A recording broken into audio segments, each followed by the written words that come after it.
warung nasi Bapri.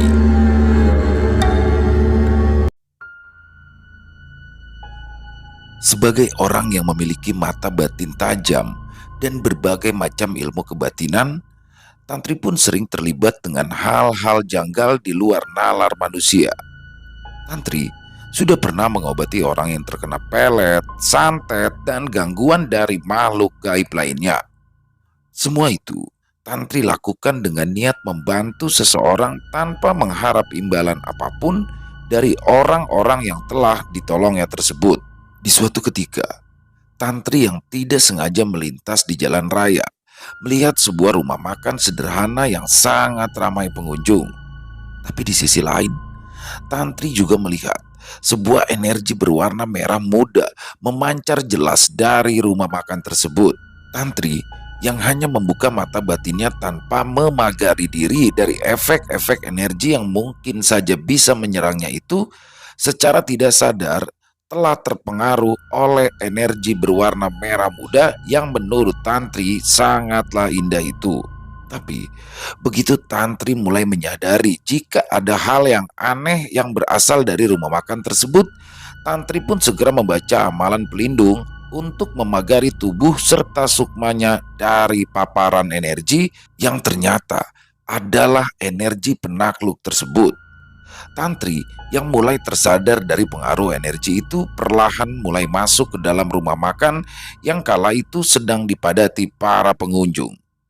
Di dalam rumah makan itu, Tantri tidak melihat adanya sosok makhluk gaib seperti di warung-warung makan lainnya yang menggunakan pengelarisan ataupun pesugihan. Di warung itu, terlihat tidak ada satupun sosok yang menjaga makanan ataupun tempat-tempat yang memang telah disediakan oleh si pemilik warung. Tantri yang semakin penasaran pun terus memperkuat mata batinnya dan mencoba mengerahkan kemampuan penerawangannya untuk mencari sesuatu yang diselimuti tabir penghalang itu. Tantri yang langsung duduk di sebuah meja kosong pun segera dihampiri pemilik warung yang dengan ramah menanyakan apa yang akan dipesan oleh Tantri. Tantri yang sempat terkejut dengan datangnya pemilik warung itu ke meja yang ditempatinya itu, ia pun lalu segera memesan soto babat yang sepertinya menjadi menu utama di rumah makan itu. Ketika Tantri menunggu makanan yang kala itu sudah dipesan, Tantri mulai merasakan adanya gesekan-gesekan energi yang keluar dari tubuhnya beradu dengan energi kuat yang keluar dari tubuh seorang pelayan yang terlihat sibuk mengambilkan nasi untuk para langganannya itu. Karena telah mengetahui sosok yang sedang membantu warung itu, Tantri pun kembali duduk dengan tenang sambil terus mengerahkan energi murninya ke arah pelayan yang usianya terlihat jauh di atasnya. Serangan gaib yang berasal dari tubuh pelayan rumah makan itu mulai dirasakan oleh Tantri hingga akhirnya Tantri pun mulai mengerahkan kemampuannya untuk membuat pagar gaib yang melindungi dirinya dari kekuatan besar tersebut. Sambil menikmati makanan yang dipesannya itu, Tantri pun terus bertahan dari serangan makhluk gaib yang membantu ramainya rumah makan. Setelah menyelesaikan makannya, Tantri pun lalu memberikan kejutan terhadap sosok makhluk gaib yang ada di dalam tubuh pelayan tersebut. Setelah yakin jika serangannya mengenai sosok makhluk tak kasat mata itu, Tantri pun segera menghampiri pelayan dan pemilik warung yang mulai terus menatap Tantri sedari tadi.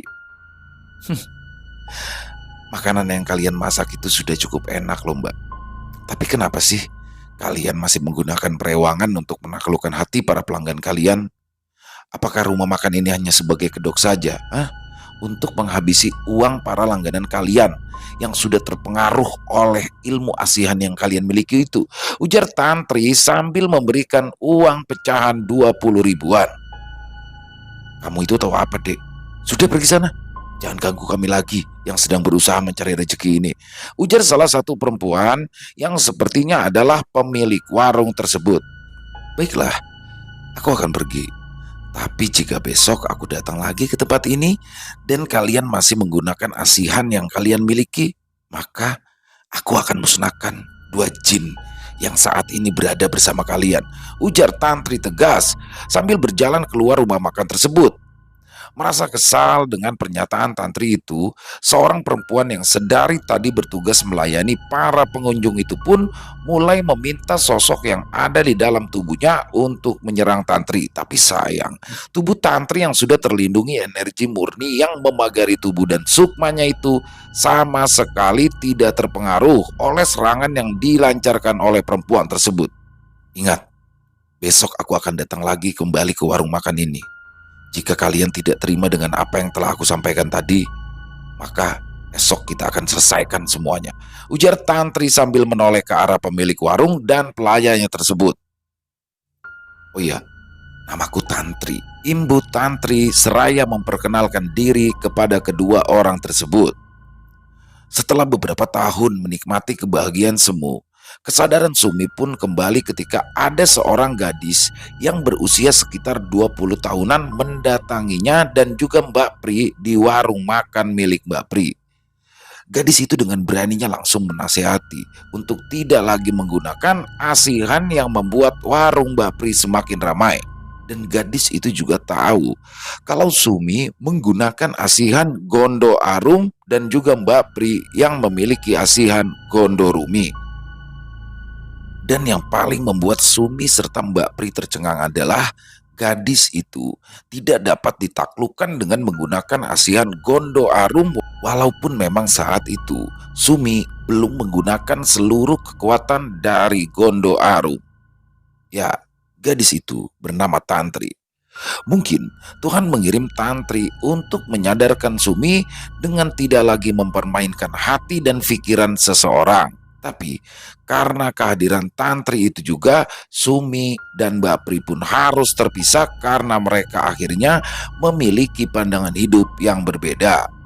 Dan awal perpisahan Sumi dan Mbak Pri itulah yang membuat Sumi harus mengalami kejadian yang sungguh sulit diterima oleh akal sehat. Sebelum kedatangan Tantri, Sumi dan Mbak Pri sudah berhasil memikat hati puluhan lelaki yang akhirnya menjadi pelanggan setia di warung milik Mbak Pri. Lelaki-lelaki yang sudah dapat mereka tundukkan itu dengan mudah dapat mereka manfaatkan, bahkan sebenarnya penghasilan warung yang Mbak Pri miliki ini tidaklah seberapa dibandingkan hasil dari pemberian para lelaki hidung belang itu yang dapat membuat mereka menikmati hidup berkecukupan dan apa yang mereka inginkan pun selalu terpenuhi. Kebanyakan para lelaki yang sudah ditaklukkan oleh Sumi dan Mbak Pri itu memang memiliki nafsu yang sangat besar serta memiliki iman yang lemah. Jadi hanya dengan mengerlingkan mata saja mereka pun sudah tidak berdaya dan memenuhi apa yang mereka berdua minta. Para lelaki hidung belang itu selalu meminta Sumi dan Mbak Pri untuk melakukan hubungan yang lebih intim, tapi mereka berdua selalu bisa menolaknya dan bisa menghindari semua itu. Dan ketika para lelaki hidung belang itu semakin memaksa Sumi dan Mbak Pri untuk melakukan apa yang tidak ingin mereka lakukan, maka Sumi akan membuat orang itu semakin tunduk padanya dengan kekuatan besar dari Gondo Arum. Sumi semakin lihai dalam menggunakan asihan Gondo Arum setelah Kidamang menurunkan semua asihan itu kepadanya. Tapi Kidamang pun juga berpesan kepada Sumi agar tidak menjadi budak dari Gondo Arum, tapi Sumilah yang harus bisa mengendalikan asihan yang berkekuatan cukup tinggi itu. Begitu juga dengan Mbak Pri. Pak Warso pun telah menurunkan asihan Gondo Rumi hingga tingkat yang paling tinggi. Karena baik Pak Warso maupun Kidamang memang tidak pernah menggunakan asihan tersebut karena mereka tahu hal itu bertentangan dengan ilmu-ilmu lain yang mereka miliki.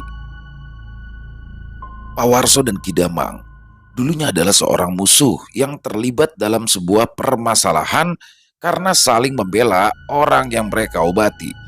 Pak Warso dan Kidamang pun saling serang dengan menggunakan ilmu-ilmu mereka hingga akhirnya Kidamang pun tahu kalau Pak Warso ini memiliki asihan Gondo Rumi setelah beliau menggunakan asihan Gondo Arum untuk menaklukkan jin-jin kiriman dari Pak Warso.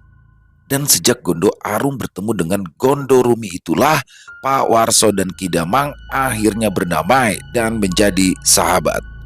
Mereka berdua bahu-membahu dalam mengurus setiap pasien mereka dan juga saling membantu mengalahkan musuh-musuh mereka hingga pada suatu saat Kidamang mengaku jika Gondo Arum ini tidak lagi ingin bertahan di dalam tubuhnya karena kekuatannya yang semakin lemah jika dia berada di tubuh seorang laki-laki.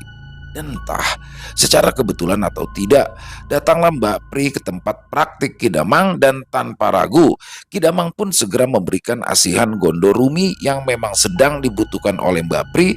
Tapi pada saat itu Gondo Arum menolak untuk ikut bersama Mbak Pri karena tidak memiliki kecocokan satu sama lain. Tidak ingin memaksakan, Kidamang pun akhirnya meminta Pak Warso untuk melepaskan Gondo Rumi dan memberikannya kepada Mbak Pri. Karena Kidamang yakin suatu saat nanti pasti ada orang yang diinginkan Gondo Arum setelah Gondo Rumi pergi dari tubuh Pak Warso. Hingga setelah 2 tahun lebih, Mbak Pri pun menggunakan asihan Gondo Rumi. Dia pun akhirnya bertemu dengan Sumi, dan waktu itu Gondo Rumi seperti memberitahu kepada Mbak Pri bahwa Sumi adalah saudaranya meskipun mereka berdua tidak memiliki hubungan darah. Dan hingga nasib pun membawa Sumi bertemu dengan Kidamang ketika Sumi terkena guna-guna yang dikirimkan oleh Parti dan Jajang. Dan akhirnya Kidamang pun menurunkan asihan Gondo Arum kepadanya. Setelah melewati berbagai macam persoalan, Kidamang pun sudah mantap untuk memberikan 7 tingkat simpul pembuka kekuatan Gondo Arum kepada Sumi. Begitu juga dengan Pak Warso, beliau memberikan tingkatan simpul pembuka kekuatan Gondo Rumi kepada Mbak Pri. Dan sejak saat itulah Sumi dan Mbak Pri lebih sering menggunakan kekuatan mereka untuk menaklukkan hati orang-orang yang mereka berdua inginkan. Awalnya Sumi berpikir jika Gondo Arum adalah ilmu yang bisa dibilang tinggi karena dengan aura Gondo Arum, Sumi bisa membuat makhluk-makhluk gaib bertekuk lutut dan mematuhi perintahnya. Tapi ketika Sumi bertemu dengan Tantri, semua pemikirannya itu pun terpatahkan. Sumi lupa bahwa masih ada langit di atas langit. Dan dari Tantrilah Sumi pun menyadari bahwa apa yang dia Mbak Pri lakukan selama ini adalah sebuah kesalahan besar. Seperti yang dikatakannya kemarin, Tantri pun lalu kembali mendatangi rumah makan milik Mbak Pri. Melihat kedatangan orang yang akan mengusik ketenangan mereka, Mbak Pri pun di sini langsung menyerang Tantri dengan asihan Gondo Rumi di tingkat simpul pembuka ketiga. Tantri yang sudah mempersiapkan diri pun segera menyerang balik sosok Gondo Rumi dan membawa sosok tersebut pergi dari tubuh Mbak Pri. Di alam yang tak kasat mata, sosok Gondo Rumi pun telah berhadapan dengan sosok jin kuat yang sedari Tantri kecil telah membantu menjaga keselamatannya. Di sisi lain, Sumi yang mengetahui jika Gondo Rumi sedang bertarung di alam gaib pun mulai terlihat resah. Sumi yang berniat membantu Gondo Rumi dengan melepaskan Gondo Arum pun merasa takut jika pendamping gaibnya itu pergi. Sebab tentunya Sumi dan Mbak Pri akan menjadi santapan empuk dari Tantri yang terlihat mengeluarkan energi besar dari dalam tubuhnya itu. Kembalilah ke jalan yang baik, Mbak. Tidak usah lagi memperdaya orang-orang dengan ilmu asihan yang kalian miliki itu, ujar Tantri dengan tenangnya. Apa urusanmu anak kecil? Apa kami pernah mengganggumu? Atau saudaramu? Tanya Mbak Pri dengan wajah kesalnya. Walau bukan saudaraku sekalipun, tapi aku tidak tega melihat orang-orang yang pikirannya kau buat gila hingga dapat kalian berdaya, jawab Tantri tegas. Sumi yang sudah tidak dapat lagi membendung emosinya pun mulai menyerang Tantri dengan kekuatan Gondo Arum. Tapi Tantri yang sudah tahu dasar dari ilmu asihan tingkat tinggi itu sudah menyiapkan semacam penangkal yang dibawanya untuk menyerap energi pengasihan yang dikeluarkan oleh Gondo Arum. Menyadari jika kekuatan Gondo Arum tidak dapat melukai tubuh lawannya, Sumi pun akhirnya membuka semua simpul kekuatan dari Gondo Arum, dan dengan terbukanya simpul ketujuh itu, Gondo Arum pun sudah tidak dapat lagi dikendalikan oleh Sumi. Sosok jin yang tidak hanya memiliki ilmu pengasihan tingkat tinggi itu, juga memiliki ilmu-ilmu lain yang cukup mematikan. Dan bahkan saat ini Gondo Arum telah berubah menjadi sosok jin besar bertanduk dua dengan tubuh diselimuti asap hitam serta memiliki kekuatan yang sangat besar. Tantri yang saat itu mulai kewalahan untuk menghadapi sosok Gondo Arum pun terlihat mulai mengeluarkan darah di sudut bibirnya. Energi besar yang dikeluarkan oleh sosok Gondo Arum pun mampu menghancurkan pagar gaib yang dipasang Tantri untuk melindungi tubuhnya itu. Tantri yang awalnya enggan memanggil sosok sahabat gaibnya merasa perlu bantuan untuk dapat melumpuhkan sosok jin jahat bernama Gondo Arum itu. Dan ketika Tantri menyebut dua nama sosok sahabat gaibnya itu, tiba-tiba saja muncul kilatan cahaya yang membuat Gondo Arum mundur dan lebih bersiap lagi. Tantri yang segera bangkit pun tersenyum ketika di hadapannya kini telah muncul sosok Nyi Ayu Wulung dan juga Ki Aji Rogo. Kedua sosok tersebut telah bersiap untuk menghadapi sosok jin berkekuatan tinggi itu. Tapi rupanya Tantri memiliki rencana lain. Sosok jin bernama Nogo Sakilat yang sedang berjibaku menghajar sosok Gondorumi pun diminta bertukar tempat dengan kedua sahabat gaibnya tersebut. Memahami apa yang dimaksud oleh Tantri, Ki Nogo Sakilat pun memanggil Nyi Ayu Wulung dan Ki Aji Logo untuk menjinakkan sosok Gondorumi, sedangkan Nogo Sakilat pun berganti menghadapi keganasan dari Gondo Arum. Jika pertarungan itu terjadi di sini, maka akan terjadi bencana hebat tentunya, ujar Ki Nogo Sakilat yang terlihat sangat garang itu. Lalu, apa mau mulat bulu? Ejek Gondo Arum kepada sosok jin bersisik ular emas itu. Kita tuntaskan di alam kita, ujar Ki Nogo Sakilat yang dengan cepat melesat ke arah Gondo Arum lalu membawanya pergi ke alam lain. Dan sekarang, apa yang bisa kalian lakukan saat ini tanpa adanya makhluk gaib yang membantu kalian? Tanya Tantri sambil memilih tempat duduk di dalam rumah makan milik Bapri itu.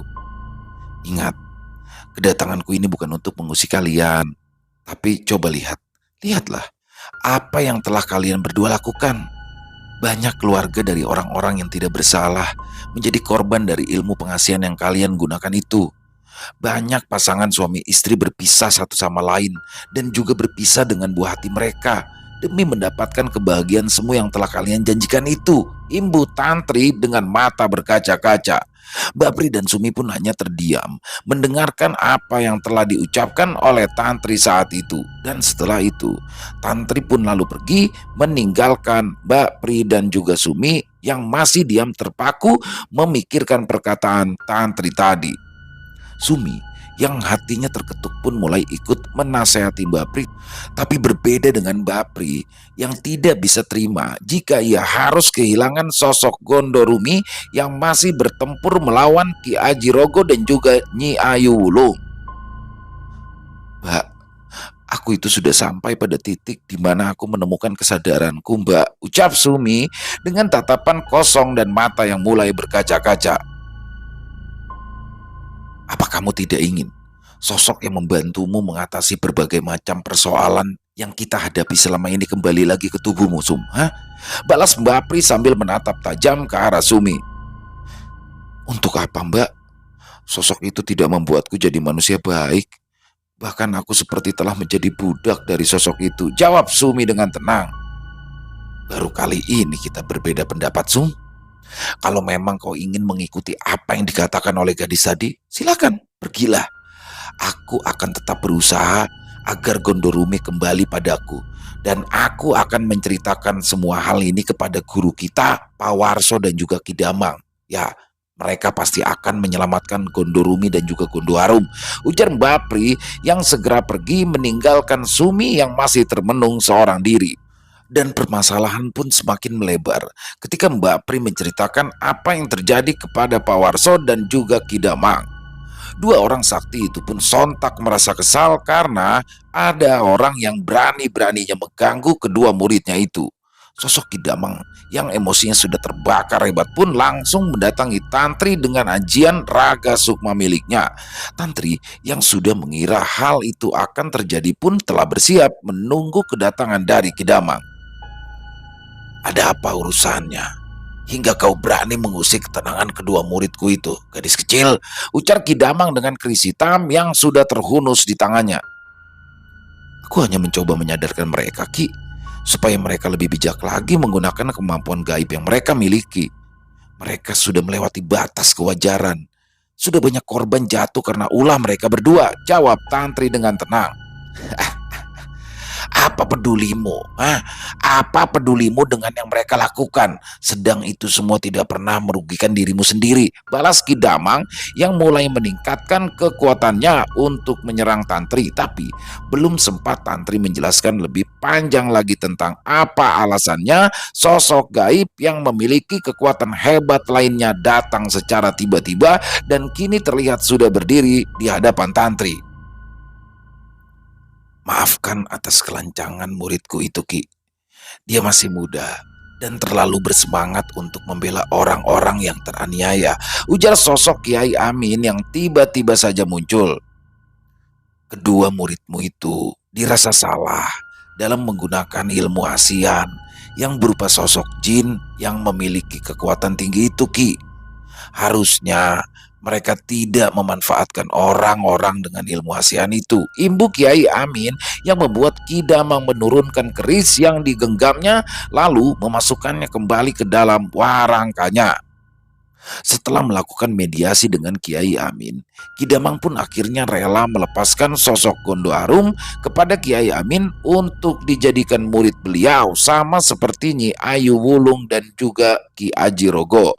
Gondo Arum yang telah dikalahkan Ki Nogo Sakilat pun akhirnya mau menerima tawaran Kiai Amin itu untuk menjadi muridnya. Sementara itu, Gondorumi memilih melanjutkan tapa beratanya di sebuah gunung dengan pengawasan dari Ki Aji Rogo. Sementara itu, Bapri yang merasa telah dikecewakan oleh Sumi pun memilih pergi dan meninggalkan Sumi. Sumi pun demikian, karena kehadirannya yang tidak lagi dikehendaki oleh Bapri, akhirnya Sumi pun memilih untuk kembali ke desanya untuk menenangkan diri. Bapri yang memang masih memiliki banyak tabungan uang pun mulai mengganggu kehidupan Sumi yang telah ia anggap berkhianat. Hingga suatu ketika Bapri pun mulai mencari orang sakti untuk mencelakai Sumi dengan media santet yang dikirimnya. Sumi yang kini hanyalah seorang biasa tanpa kehadiran Gondo Arum pun tidak menyadari jika diri dan keluarganya berada dalam bahaya. Bapri yang memang masih merasa sakit hati pun mulai mengirimi santet untuk Sumi dan keluarganya. Di malam itu, orang tua Sumi mengatakan jika hawa di dalam rumahnya terasa sangat panas. Sekitar pukul 9 malam, ibu dari Sumi yang bernama Bumina itu pun mulai merasakan sakit di bagian kepalanya. Sakit yang belum pernah dirasakannya itu membuat Bumina berteriak karena merasa tidak tahan dengan apa yang sedang dirasakan. Bersamaan dengan itu, suara ledakan pun terdengar dari arah atap rumahnya dan tidak lama berselang, Sumi pun melihat sosok makhluk bertubuh besar yang tiba-tiba menampakkan diri di ruang tamu rumahnya. Sosok makhluk gaib yang tubuhnya diselimuti api itu menyeringai ke arah Sumi hingga membuat tubuh Sumi gemetar. Penampakan makhluk gaib itu bukanlah yang pertama kali dilihat oleh Sumi. Beberapa waktu lalu ketika Gondo Arum masih berada di dalam tubuhnya, Sumi pun dapat dengan jelas melihat bahkan berkomunikasi dengan sosok makhluk astral yang tak kasat mata. "Aku datang untuk menjemputmu, Cahayu. Kau harus ikut denganku dan kau akan menjadi permaisuriku," ujar sosok makhluk gaib yang sangat menyeramkan itu. Sumi yang tidak memiliki kekuatan apapun merasa bingung dengan kejadian yang dialaminya malam itu hingga suara rintik kesakitan dari ibunya menyadarkan Sumi jika harus ada yang ditolong dan harus ada yang berkorban. "Tolong, tolong jangan sakiti ibuku. Kalau memang kau mau mengambil diriku sebagai bagian dari bangsamu, aku rela.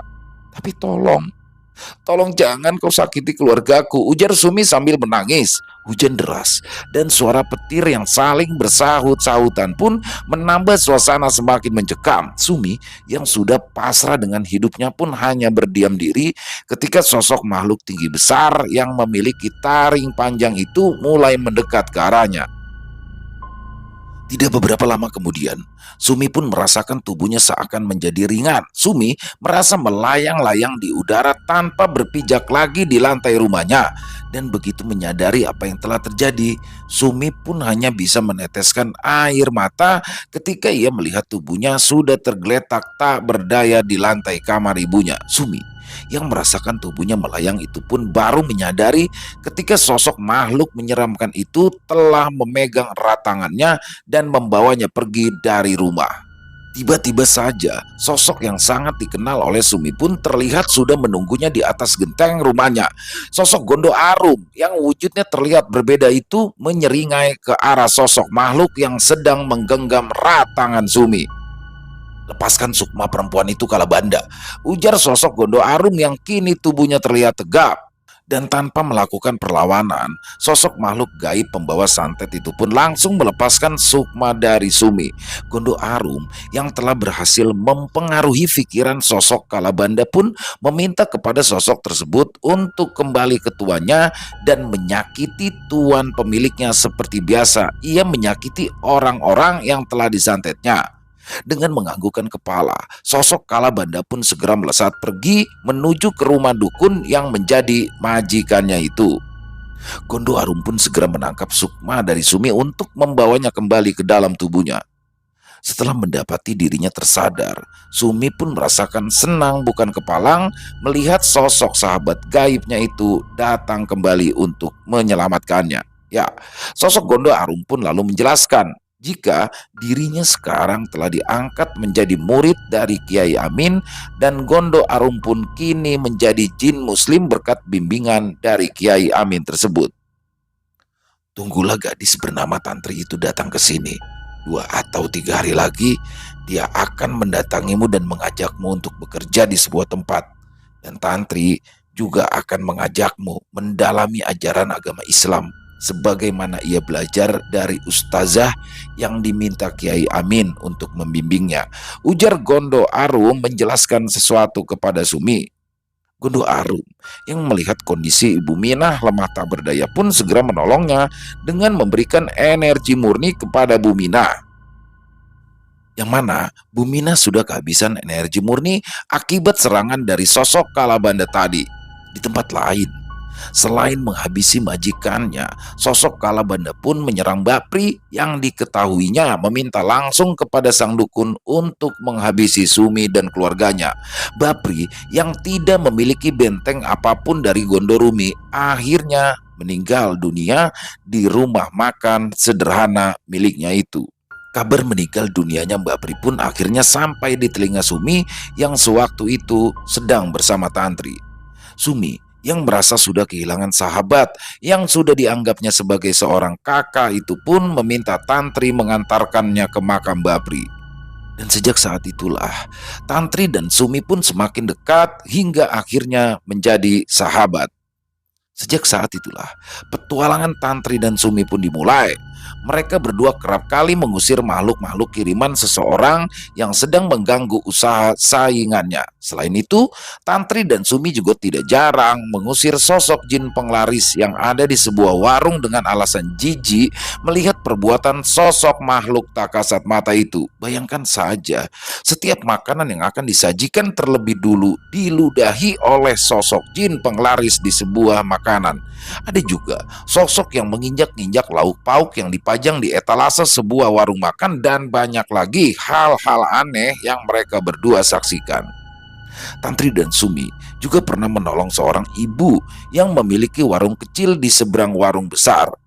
Walau dagangan yang dijual ibu pemilik warung kecil itu berbeda dengan dagangan yang dijual oleh warung besar itu, tetap saja ibu pemilik warung itu dikerjai oleh pemilik warung besar tersebut yang memasang pagar gaib untuk menutupi warung kecil milik ibu penjual gado-gado itu. Waktu itu, usaha yang dilakukan Tantri dan Sumi terbilang cukup berat karena setelah membuka pagar yang menutupi warung gado-gado milik Ibu Rita, keesokan harinya pemilik warung makan seberang pun kembali menutupnya dengan menempatkan dua sosok jin yang berjaga di depan warung gado-gado tersebut.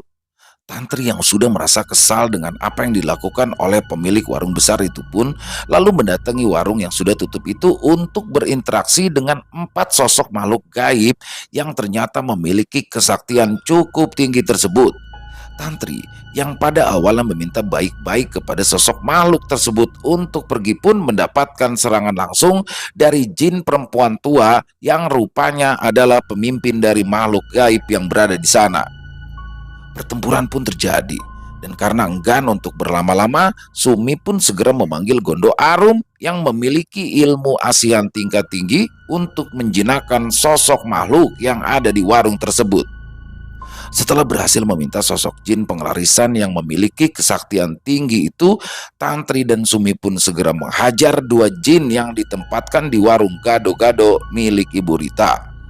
Setelah berhasil mengusir jin-jin jahat itu, Tantri dan Sumi pun segera kembali ke rumah tempat mereka bekerja.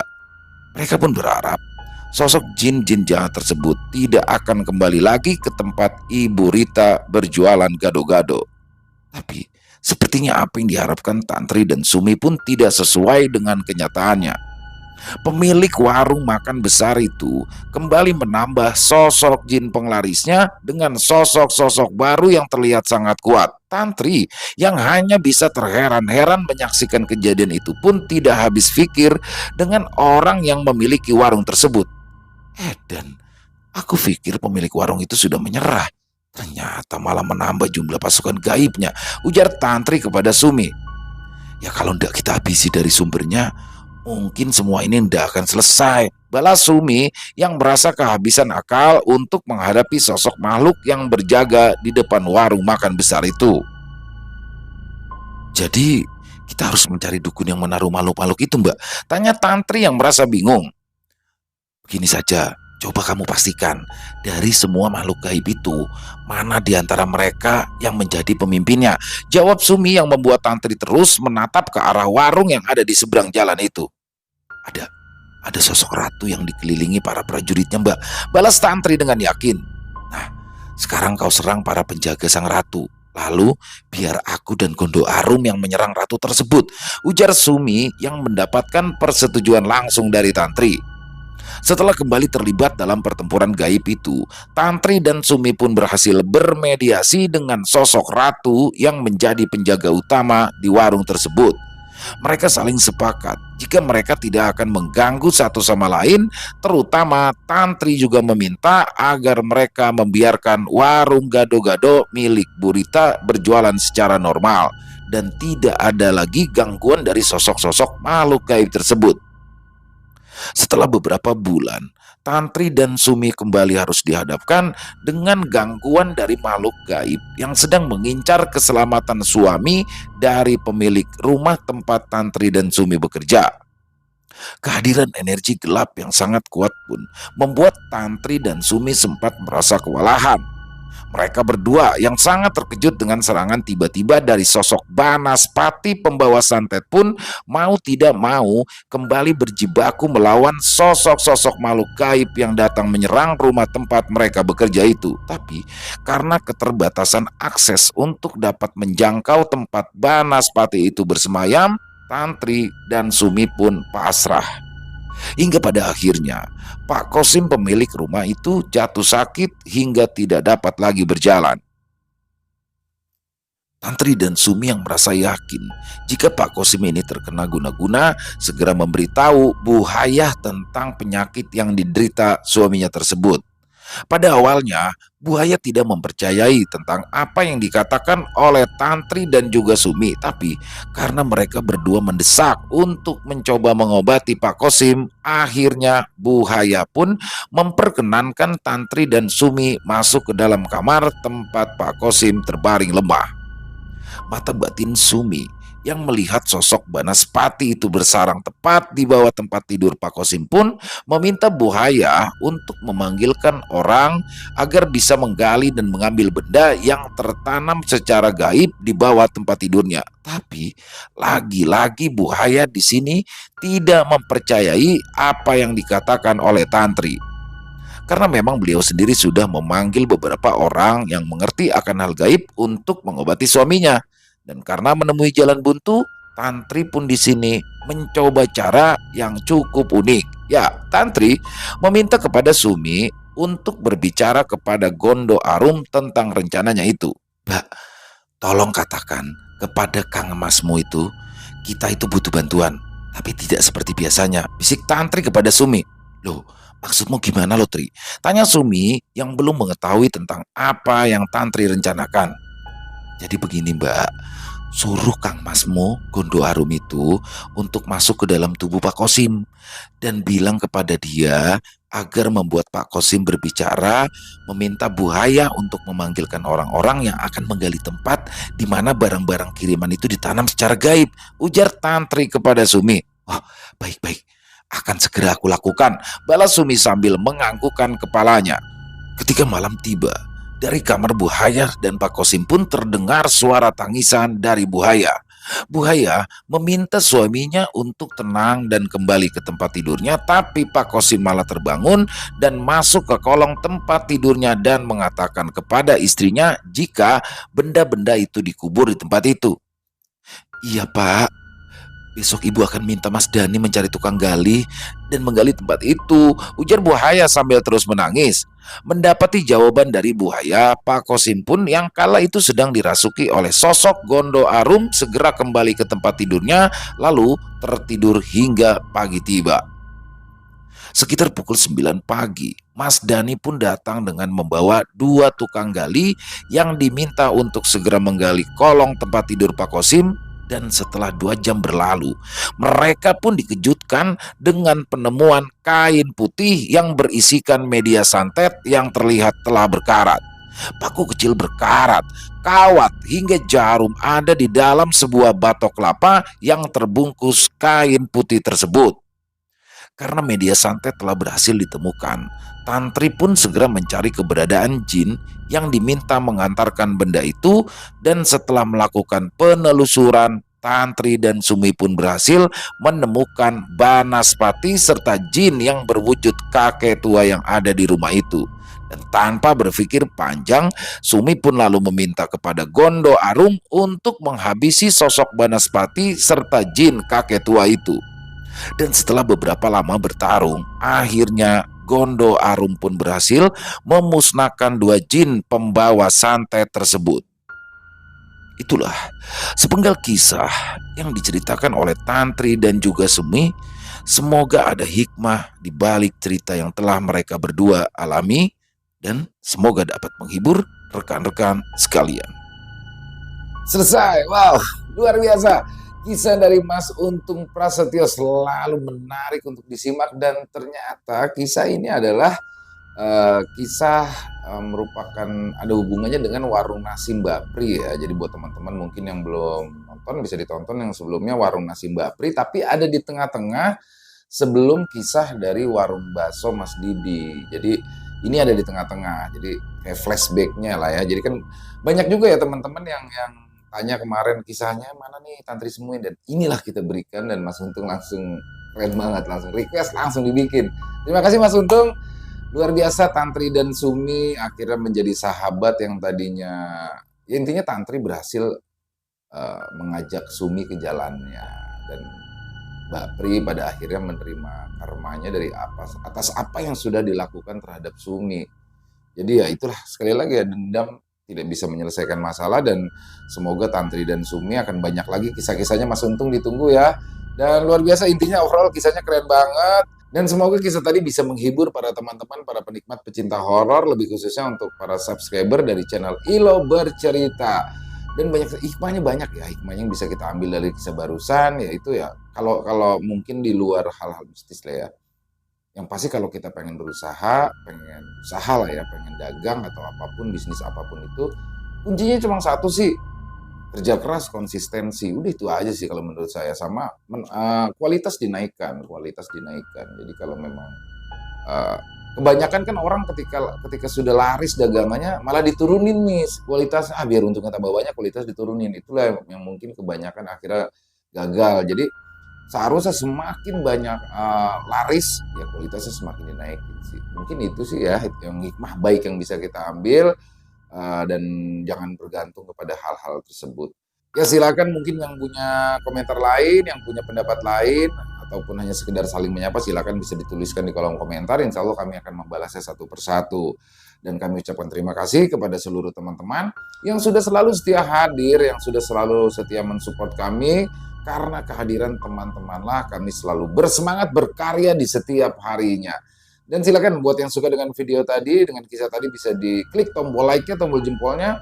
Boleh juga ya di-share ke teman-temannya yang lain ataupun saudara-saudaranya yang lain agar ikut terhibur. Dan untuk yang belum subscribe, mungkin yang baru bergabung ya, silakan bisa diklik tombol merah subscribe-nya. Atau yang sudah lama bergabung tapi lupa ternyata belum klik tombol subscribe, yuk diklik tombol merah subscribe-nya. Jangan lupa lonceng notifikasinya juga dinyalakan agar teman-teman selalu mendapatkan notifikasi dari konten-konten yang akan kami upload selanjutnya. Untuk channel Lilo Bercerita ini kami upload di setiap jam 9 malam waktu Indonesia bagian Barat. Ya, dan buat teman-teman mungkin yang punya kisah horor misteri ya, yang diangkat dari kisah nyata, dari pengalaman pribadi itu bisa diri sendiri, keluarga, ataupun teman ya, bebas. Silakan boleh dikirimkan ke kami apabila berkenan untuk dibawakan di channel kami, bisa dikirimkan ke nomor telepon yang ada di bawah sini.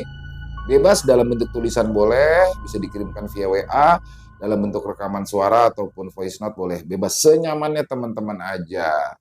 Dan di akhir kata, saya mengucapkan permohonan maaf apabila mungkin dalam pembawaan kisahnya tadi ada kata-kata saya yang salah, atau mungkin ada kata-kata saya yang kurang berkenan. Saya mohon dibukakan pintu maaf yang seluas-luasnya, karena saya hanyalah manusia biasa, tempatnya salah dan dosa. Dan sampai berjumpa lagi di konten-konten kami selanjutnya yang pasti tidak kalah serunya, yang pasti tidak kalah horornya, masih bersama saya Ilo di channel Ilo Bercerita. Salam sehat sukses selalu untuk kita semua. Amin amin ya robbal alamin. Wassalamualaikum warahmatullahi wabarakatuh.